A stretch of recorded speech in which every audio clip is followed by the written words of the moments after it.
yun. Sabi ko ngayon, PTA, mga training namin yan. Sabi ko, yan yung mga basics instruction, papunta sa langit. Sabi ko ngayon sa kanya. Tapos sabi niya, tinatanong ko rin sa kanila kung bakit, yung lang sila, kulang sila sa mga pananamit, ganyan. Tapos sabi nila, ang ginagaya daw nila si Prophet Elijah. Si Prophet Elijah, yung kababahang loob ni Prophet Elijah. Tama naman yun yung pag-ano ni Prophet Elijah. Si Prophet Elijah daw, naliwanag nila sa akin, ano daw, tagapaglingkod, tagapagtanggol daw ng mga mahihirap. Sabi ko doon. Sabi ko, unang pag-aralan din namin sa pagkain ng parang din. Di ba si Prophet Elijah, malamig sa mga mahihirap.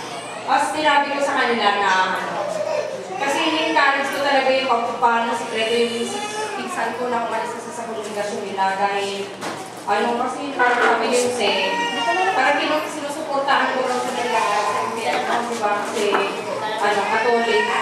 Kaya in-encourage ko yung pinsan ko na, pwede siya maglingkod sa Diyos, pamamagitan na hindi siya madre. Kailangan, kagaya sa born again, bibigyan ko siya ng mga trust. Tapos marami siyang katanungan sa akin.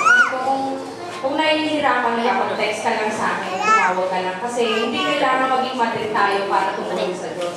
Ang tunay na paglingkod sa Panginoon, yung yung salita ng Diyos, hindi yung magpakain lang. Kasi hanggang tingin lang sila, yung binibigay nila, yung mahalang na kasikal, yung papanis.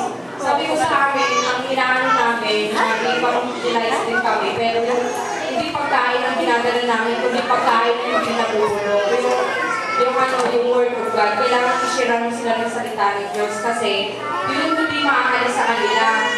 Kasi physical na pagkaalis mo mawawala din, gugutumin din sila, wala din sila.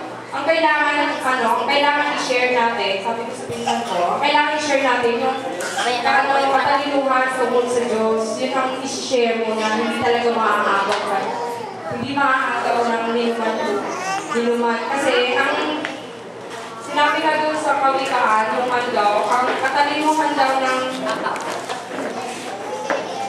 yung katwiran ng Diyos, hindi daw yan maaagaw sa atin ng maaway. Yun yung sinashare ko sa kanya. At saka yung napakinggan ko na yung mana. Yung mana ng bawat panahon may mana tayo na natatanggap. Yung mana na sa panahon natin na yung salita ng Diyos na naririnig natin araw-araw. Kailangan yung mga naririnig natin, i-share natin para hindi maubos sa atin. Kasi kung nag-aaral tayo na mag-aral, tapos hindi tayo nag-share ng Word of God, mawawala yun sa atin, hindi nagdadagdalawa.